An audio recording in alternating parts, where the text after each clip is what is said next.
प्रभाव से आरबीआई के सुपरविजन पावर में आ जाएंगे। आरबीआई की जो सुपरवाइजिंग की तरीका है शेड्यूल बैंक के लिए भी, वही इन कोऑपरेटिव बैंकों पर लागू होगा। इससे क्या फायदा होगा? मूल फायदा होगा कि डिपॉजिटर को एक यकीन मिलेगा कि हमारा पैसा सुरक्षित रहेगा। और 8 करोड़ 60 लाख खाता धारक है इन 1540 बैंकों में। 4 करोड़ 84 लाख करोड़ रुपए की बचत है, थोड़ी नहीं है।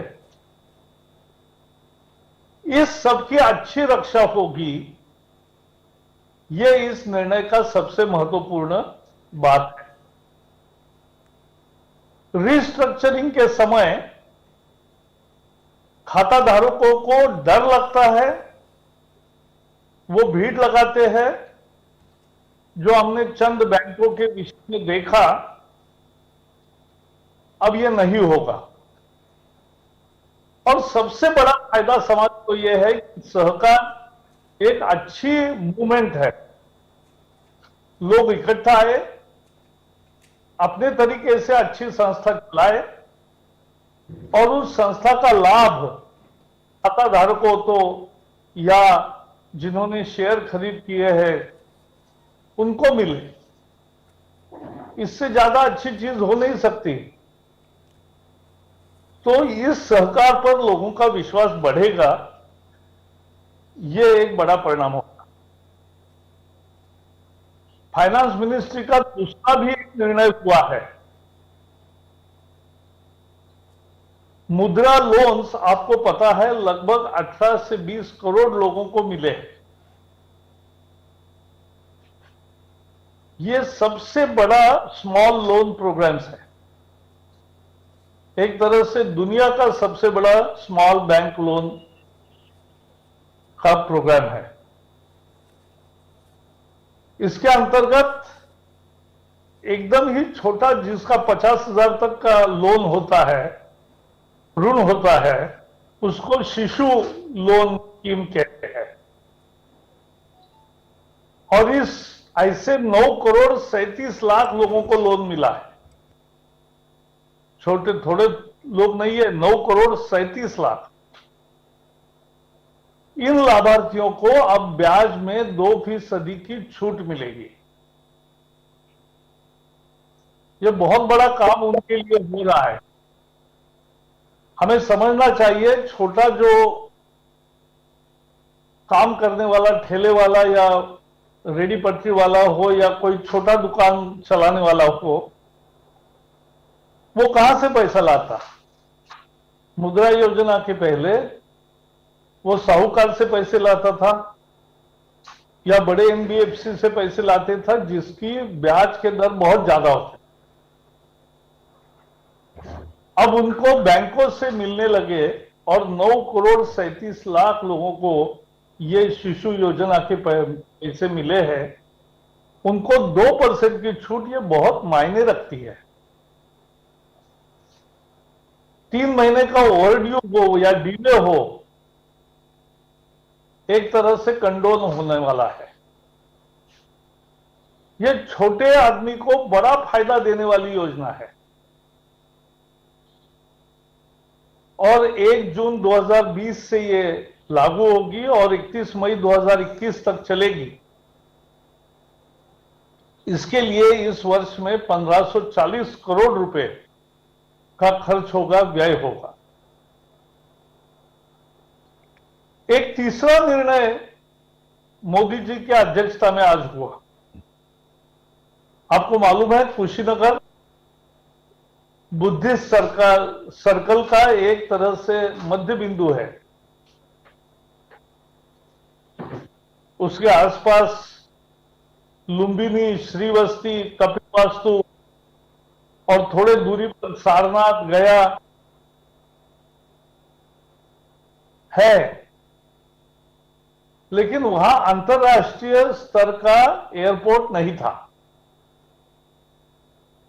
अब वो कुशीनगर में अंतर्राष्ट्रीय एयरपोर्ट हो रहा है, हवाई अड्डा हो रहा है, जिसमें 3 किलोमीटर की एयर स्ट्रिप बन चुकी है। अब कोई भी एयरबस जैसा बड़ा जहाज भी उतर सकता है, और मुझे विश्वास है जैसे अंतर्राष्ट्रीय यातायात शुरू होगी, यहां भी विमान आने लगेंगे, और यहां से बुद्धिस्ट सर्किट को जाने वालों को बहुत सुविधा होगी। दक्षिण पूर्वी एशिया के देश जैसे थाईलैंड, मलेशिया, वियतनाम, सिंगापुर और भारत के दक्षिण में श्रीलंका, जहां बुद्धिस्ट लोग ज्यादा संख्या में है, वहां से बहुत लोग भारत में आना चाहते हैं। यही तो बुद्ध की भूमि है, यही से दुनिया में शांति का संदेश गया है, सदाचार का संदेश गया है। और इसलिए ये भारत के अद्भुत संस्कृति का जिससे और फैलाव होगा, ऐसी एक नई योजना कुशीनगर एयरपोर्ट आज बना है ऑलरेडी। इसमें यातायात जल्दी शुरू होगी, उसके लिए जो इंफ्रास्ट्रक्चर आवश्यक है उसका काम भी शुरू हुआ है और तेजी से होगा। चौथे निर्णय में ओबीसी समाज के लिए बहुत महत्वपूर्ण है। आपको पता है एक ओबीसी कमीशन नियुक्त हुआ है। उस कमीशन का काम यह है कि मिला आरक्षण सब तक पहुंचा क्या, नहीं तो क्या करना चाहिए, और ज्यादा लोगों को लाभ कैसे मिलेगा, इसके बारे में चिंतन करते हुए यह कमीशन अपनी सिफारिशें देगा।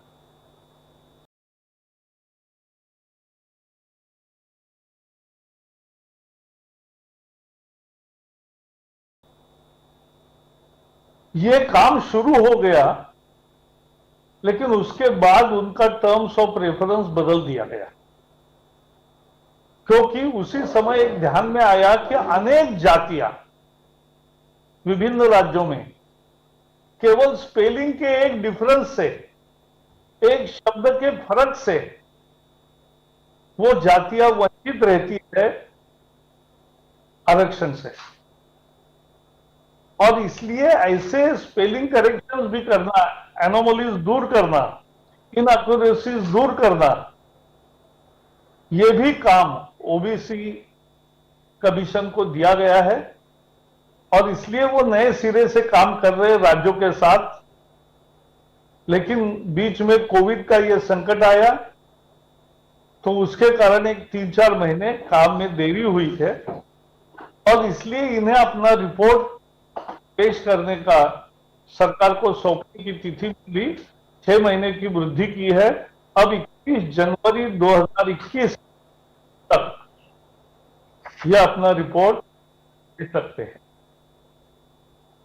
एक महत्वपूर्ण और फैसले में हमारा पड़ोसी देश म्यांमार में 2 और गैस ब्लॉक में 909 करोड़ का निवेश करने का निर्णय किया है। आपको पता होगा एक ब्लॉक म्यांमार में कोरिया, भारत एवं म्यांमार के कंसोर्शियम द्वारा संयुक्त प्रयास से 2002 से जहां काम शुरू हुआ, और पिछले कुछ सालों में वहां से गैस आने लगा। 2000 आज तक 5,000 करोड़ का उसमें निवेश हुआ है। गेल इंडिया ने भी निवेश किया है, और उसका जो पहला प्रोजेक्ट तैयार हुआ श्वे, वहां से गैस आना केवल शुरू नहीं हुआ है, 2014 से वो पीक पर पहुंचा है। यानी जितना अधिक दे सकता है उतना अधिक वहां से गैस मिलने लगा है। अब ये नए 2 ब्लॉक है, A1 और A3 इन ब्लॉक्स में गैस का शोध होगा और गैस मिलेगा, उसका उत्पादन होगा। गैस तो तय है, उत्पादन होने की प्रक्रिया को प्रारंभ करेंगे। उसके लिए 909 करोड़ रुपए आज के निर्णय में रखे हुए हैं। हमारे रिश्ते पड़ोसी देश के साथ कैसे होते हैं, और हम लुक ईस्ट पॉलिसी जो मोदी जी हमेशा बात करते हैं, वो लुक ईस्ट पॉलिसी का भी ये एक उदाहरण है।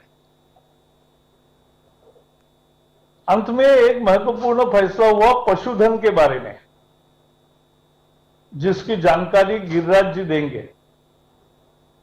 पशुधन विकास के लिए 15,000 करोड़ का ये कार्यक्रम पहली दफा सबके लिए खुल रहा है। इससे दूध उत्पादन भी बढ़ेगा, निर्यात भी बढ़ेगी और लाखों लोगों को रोजगार मिलेंगे। तो मित्रों, आज बहुत महत्वपूर्ण फैसले हुए हैं और इन फैसलों के कारण निश्चित रूप से देश के विभिन्न क्षेत्रों में और देश के विभिन्न तबकों में एक खुशी का माहौल रहेगा, क्योंकि ये एक अहम फैसले है। Just to wrap it in 2 minutes, today India has opened its space assets for the use of Indians. It will remain a government establishment and through government company, but it will be now used more by people also. In landmark decision, the urban cooperatives and multi-state cooperative banks, which are 1,540 in number and have depositor base of 8.6 crore, and they have saved the deposit saved like 84,000 crore rupees, huge amount. They will get more security because of today's decision, and they have been brought under RBI supervision process, which is applicable to scheduled bank. I am very sure when this announcement was made, people have welcomed it, and depositors will get protection and benefit out of it. 9 crore 37 lakh mudra loans, small loans, will get 2% interest subvention. This is most important decision, and in this hour of crisis, this help is very important. India has also wants to start Kushinagar International Airport at the earliest, because it will give fillip to the Buddhist circle tourism, and particularly pilgrims from Southeast Asia and Sri Lanka will come in large number, and even Airbus can fly from Kushinagar. OBC Commission has been given extension of 6 months to sort out the anomalies and inconsistencies, and more importantly, inaccuracies.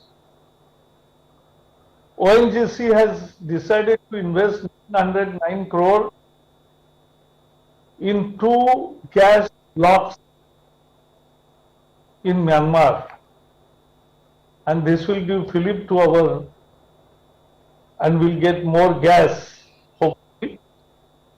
And last but not least, very important decisions which will increase the dairy production, export, and give millions of jobs is also taken care. So I was requesting to give details of the schemes regarding animal husbandry. धन्यवाद प्रकाश जी। वैसे आज जरूरत तो नहीं था प्रकाश जी ने, लेकिन प्रधानमंत्री जी ने विशेष तौर पर, आपको ध्यान होगा जब 20 लाख करोड़ का पैकेज की घोषणा की थी, उस समय हमारे डिपार्टमेंट को animal husbandry and fishery dairy 53,000 crore का हमको दिया था।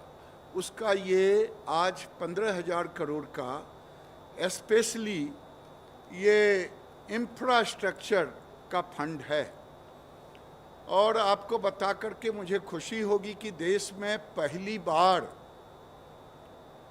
हम प्राइवेट एंटरप्रेन्योर को इसमें ला रहे हैं और 3% इंटरेस्ट सबमिशन हम दे रहे हैं। और एक तरह से कहें कि इस स्कीम में केवल 10% लाभार्थी को, एंटरप्रेन्योर को अपना पूंजी लगेगा, 90% बैंक से फाइनेंस होगा। और ये ज़रूरत इसलिए पड़ा, अभी आपने देखा होगा भारत में एनिमल हस्बेंड्री डिपार्टमेंट जो 53 करोड़ लगभग हमारी संख्या है टोटल लाइव स्टॉक का, इसका ग्रोथ 8.5% के दर से, और दूध का भी प्रोडक्शन 6.5% की दर से। जब हम 2014 में आए थे उस समय केवल 1,200 लाख लीटर हम प्रोसेस कर रहे थे, मिल्क यूनियन, प्राइवेट सब मिला करके। जो हम 5 साल में 18 लाख लीटर, 1,800 लाख लीटर पर हम आए हैं। हमारा लक्ष्य है 3,000 लाख लीटर पर जाना, क्योंकि भारत में डेयरी एक बहुत बड़ी ताकत है किसानों का। एक छोटे से 2 मिनट में मैं अपनी बात ख़त्म करूंगा। 2018-19 का आप देखेंगे आंकड़ा सीरियल क्रॉप्स, पैडी और व्हीट, गेहूं और चावल का, तो मात्र 4.5 लाख करोड़ का है। लेकिन अगर आप केवल दूध देखेंगे तो 7 लाख करोड़ का है। पूरी दुनिया में भारत में भैंस सबसे ज़्यादा है। यूरोप मोजरेला चीज़ को, हमारे पास वो इंफ्रास्ट्रक्चर नहीं, तो हम एक्सपोर्ट भी करेंगे मोजरेला चीज़ जैसे, गोट फेटा चीज़ जैसे। तो एक तरफ डेयरी को बढ़ावा देंगे, और आने वाले दिनों में भारत सरकार 600, मोदी जी के नेतृत्व में 605 जिले को हम ब्रीड इम्प्रूवमेंट में रखा है, प्रत्येक जिले में 300 गांव। तो हमारा दूध का रफ्तार भी बढ़ेगा, तो हम उसको अचीव करने के लिए। दूसरा है फीड। अभी मेरे पास मात्र 39 मिलियन टन का कैपेसिटी है। हमें ज़रूरत है लगभग 100 मिलियन टन का। उसमें ये इंफ्रास्ट्रक्चर एक माइलस्टोन का काम करेगा। उसी तरह मीट प्रोसेसिंग, ये तो मैंने मिल्क प्रोसेसिंग, फीड की बात की। मीट प्रोसेसिंग हम मात्र अपने उत्पादन का 5% एक्सपोर्ट कर रहे हैं।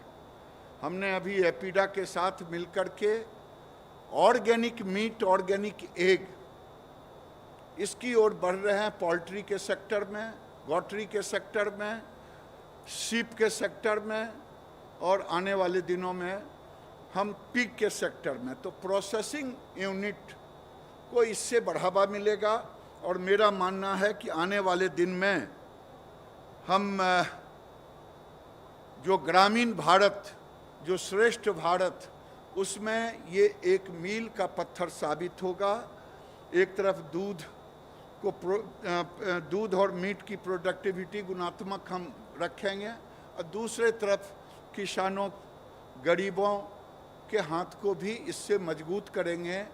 आज तक देश में कभी ऐसा प्रोग्राम नहीं आया था कि 3% इंटरेस्ट सबमिशन, हम 2.5% का पहली बार 2018 में कोऑपरेटिव सेक्टर के लिए लाए थे 10,000 करोड़ का, जिसके कारण हमें अब तक 4700 करोड़ का प्रपोजल मिल गया। 18 से लेके अब तक उसको हमने सैंक्शन भी कर दी। तो प्राइवेट जितने थे उन लोगों ने कहा कि राज्य भारत सरकार प्राइवेट के लिए भी स्कीम लाए इंटरेस्ट सबमिशन। तो उस प्रधानमंत्री ने देश के तमाम जो दूध प्रोसेसिंग में लगे हैं, चीज़ प्रोसेसिंग में लगे हैं, जो पाउडर बना रहे हैं, जो फीड बना रहे हैं, जो मीट प्रोसेसिंग में हैं, उनके लिए एक बहुत बड़ा अवसर है। मैं प्रकाश जी को बहुत बहुत धन्यवाद देता हूं, उन्होंने मुझे अपनी बात कहने का मौका।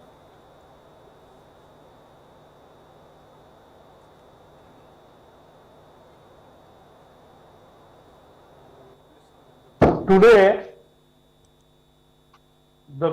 one big reform decision was about space. And here is Jitendra Singh, who will narrate the whole story of and importance of this decision. Giriraj Singh ने जो बताया उसका मतलब है कि 35 लाख नए रोजगार अब भारत में इसी एक कार्यक्रम में पैदा होंगे। रोजगार बढ़ाने की जो लगातार नीति चल रही है, इसी का ये एक उदाहरण है। जितेंद्र सिंह जी। धन्यवाद प्रकाश जी। जैसा आपने कहा कि आज एक बड़ा ही महत्वपूर्ण और ऐतिहासिक निर्णय हुआ है मंत्रिमंडल की बैठक में, और मैं तो ये कहूँगा कि ऐसा निर्णय कि जिसको भारतीय समाज का हर वर्ग जिसका स्वागत करेगा, विशेषकर विज्ञान जगत से जुड़े लोग, भले ही वो वैज्ञानिक हों, उसके शोधकर्ता हों, युवा वर्ग, and I would also rather put it that this is both a historic decision as well as a path-breaking decision. And it is historic and path-breaking both because it is a departure from the past practice of 70 years since independence. जैसा हम सब जानते हैं, आज अंतरिक्ष के क्षेत्र में भारत विश्व के प्रथम श्रेणी के देशों में खड़ा है। We are a front line nation in the community of world. लेकिन कहीं ना कहीं ऐसा लग रहा था कि जिस दायरे में, जिस बंदिश में वो 70 वर्ष से कामकाज कर रहा था, उससे आगे बढ़ने की आवश्यकता है। And as all of us know, Prime Minister Modi is known for taking decisions which are out of box, which are bold, which are unorthodox, which are progressive, which are futuristic. And therefore sometimes everybody may not immediately understand the implications. Some of them can also be taken by surprise. But as we move on, we will realize this is a decision which is aimed at boosting the private sector participation in the space activities. आज से पहले 70 वर्ष से चूँकि एक परंपरा थी, tradition थी, space activities were working behind a shroud of secrecy, very little of public domain, also a lot of confidentiality, और शायद ये भी था कि our space capabilities were limited only to handful of scientists working in the Department of Space and the ISRO. लेकिन जैसे जैसे समय बीता है, हमारे यहाँ ह्यूमन रिसोर्स भी बड़ा है स्पेस एक्सपर्टाइज का, और हमारी एक्सपर्टाइज भी बड़ी है। आपने देखा होगा पिछले 2-3 साल में और कुल मिलाकर के 6 साल में Prime Minister Modi has given a special boost to the applications of space technology, and I will put it in 2 ways. It's been twofold rather. One is in enhancing our launching capabilities, and the other aspect is applications of space in the extra launching activities. If you recall, about 4 years back, Prime Minister Modi had arranged a 2-day brainstorming between the scientists from the Space Department, and the representatives of different ministries and different departments to work out how best the space technology could be used in different sectorial works and in other areas in order to bring about ease of living. Today, in the last few years, India has started using space technology in virtually every sphere of activity, whether it be the laying down of railway tracks, the manning of rail crossings, the smart city program, the roads and bridges construction and surveys. And virtually I would say that space technology has entered each and every Indian household. And keeping up with the spirit of that, I think time has come to enhance our capacities. And one of the intimidations which was realized was that we were not allowing a level playing field or a free participation, even though it was available from outside the Department of Space or outside the realms of ISRO. And I think to that extent, today's decision is also a true tribute to our founding father, Dr. Vikram Sarabhai, who always said that he would visualize space activity and space technology becoming pan-India. You saw in the last 2-3 years, India set a world record in a number of ways as far as space technology is concerned. We were the country which set out 104 satellites in a single go. Our Mars mission has completed more than 5 years, almost 6 years, which is a record, in fact, more than the life that was envisaged for it. We were the ones who set out the South Asia satellite. Our Gaganyaan is preparing to launch the first human mission. The training of the engineers was suspended for a while on account of the lockdown. It's again been resumed. And our Chandrayaan 3 is due. So keeping up with that spirit, because our activities are going to expand further, the proposed reform which the Cabinet has approved today will enhance the socio-economic use of space assets and activities, including those approved access to space assets, data and facilities. और एक नई संस्था का गठन किया गया है, which will be known as Indian National Space Promotion and Authorization Center. I repeat, Indian National Space Promotion and Authorization. When abbreviated, it would read as IN-Space. And it will provide a level playing field for private companies, the private participants to use Indian infrastructure. And it will also guide the private industries in space activities through encouraging policies and a friendly, regular regulatory environment. इसके साथ ही साथ हमारे यहाँ एक public enterprise है New Space India Limited. उसकी activity extend करके इसको इन्वॉल्व करके in the space activities with an endeavor to reorient space activities from a supply-driven model to a demand-driven model. और साथ ही साथ पिछले कुछ सालों में ये भी हमारे ध्यान में आया और इस बात को नोटिस में लिया गया कि बड़ी भारी संख्या में भारतवर्ष में अंतरिक्ष विज्ञान को लेकर के एक्सपर्ट्स भी तैयार हुए हैं. बहुत से प्रतिभाशाली ऐसे युवा निकले हैं जो अपना योगदान कर सकते हैं, जो शायद ऐसा दृश्य पहले 50 वर्ष पूर्व नहीं होगा. लेकिन जब उन्हें कुछ बाधाएं नज़र आती हैं या उन्हें लगता है कि बहुत ज़्यादा फैसिलिटेटरी मैकेनिज़्म उनको उपलब्ध नहीं है, तो वो विदेश चले जाते हैं. और एक छोटा सा उदाहरण आपके साथ साझा करूंगा कि हमारा त्रिवेंद्रम में जो स्पेस का सेंटर है, which is a teaching centre and has a very high quality of trainees inside because the entrance is conducted through IIT, JEE, the same exam. वहाँ के जो हमारे बच्चे निकलते हैं, they have 100% job placement and almost 60 to 70% are finding jobs abroad, including in premier institutions like NASA. तो हम ये जो brain drain हो रहा है, उसको भी रोकने का ये प्रयास होगा. So it will be not only a budgetary facilitation, It will not only be a human resource facilitation, but it will also be opening up of a new culture in the new India of 21st century, where we do not let our assets, both human assets and non-human assets, go away unused by our country and allowed to be used by other countries, and instead put to the optimum use in India to make in India.